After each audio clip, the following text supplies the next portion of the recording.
Rant and Rave. Tucker, let's start with a little Braves baseball. They're at the 1/3 mark of the season. They have 26 wins, which means they're on pace for 78 wins, which would be a losing record, something we did not predict for them before the year started.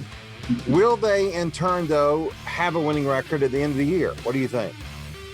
It's not looking good. I know you still believe in the Braves, and I know I picked them to win 100 games. But I'm backtracking at this point. Maybe they will, but it's like there's no consistency. It's totally not what we expected, that's for sure. It's more like a team from 2 or 3 years ago where we get in a lull and then they win and then think they're going to be good and then they drop another egg. So at this point, it doesn't look good, and the injuries haven't helped. No, they haven't. It's been a disastrous first 2 months of the season, and right now I'd say no. I don't think they're going to have a winning record. Now, do they have a chance to change it? Sure. They could turn around and have a good month of June and July and then get kind of rolling. But that lineup is awful. I mean, that's the problem. And then we'll kind of morph that into our second question, Tuck. What should the Braves do to replace Marcell Ozuna? I mean, you're talking about the lineup being Acuna, Freeman. Then you've got Ozzie, Dansby, Riley. Those are the first five. They're fine. But then after that, it's just a mess. And they're going to have to get somebody. I think the only way that they can finish with their winning record is to go find some help. And I'm sure Alex Anthopoulos is looking around. But if they have to go with Abraham Almonte and center field being a problem and catcher still being an issue, I don't think they can have a winning record. Yeah, I don't know who they get, but they do have to get somebody else who can hit a home run, who can score a run for the Braves, because that's also a problem.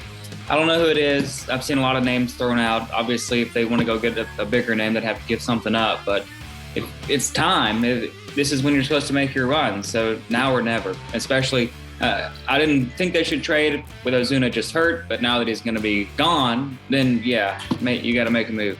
I think so, too. And I think if I'm sure they will. You know what? I'm sure they will. They're trying. I'm sure they will. It may not be the move we want them to make, but they've got to do something for sure. Yeah. All right, the team in the state of Georgia doing a lot of winning right now is the Atlanta Hawks. And, wow, what a great first round, Tuck. Unbelievable.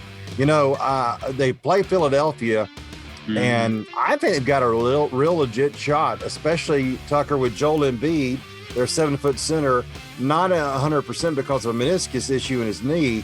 I mean, if he's not at 100% and is out there at 80% or 85%, that's not necessarily a dominating player. Now, they're really good with a lot of shooters, and they've got a lot of good players, but, I mean, with the way the Hawks are playing right now, Tucker, I don't think we should be surprised if they should get a lot of love going into this series and win it.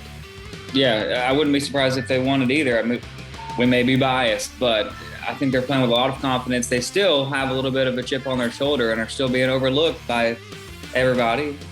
Maybe not everybody, but most people in the national scene, even after the win over New York.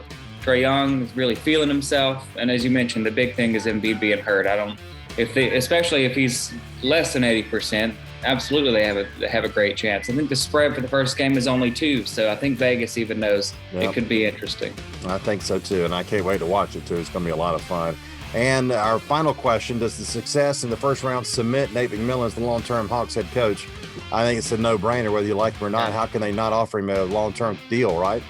Yeah, even if they'd lost in the first round, give him a deal. 32-12 now since he took over. That's impressive. Unbelievable. For any team. I mean, unbelievable. They were the 11th seed when he came in as the head coach, and look at what they've done. It's incredible. And they could be one of the top 2 teams in the Eastern Conference by the time this is over with. Incredible. All right, that's Rant and Rave for this week.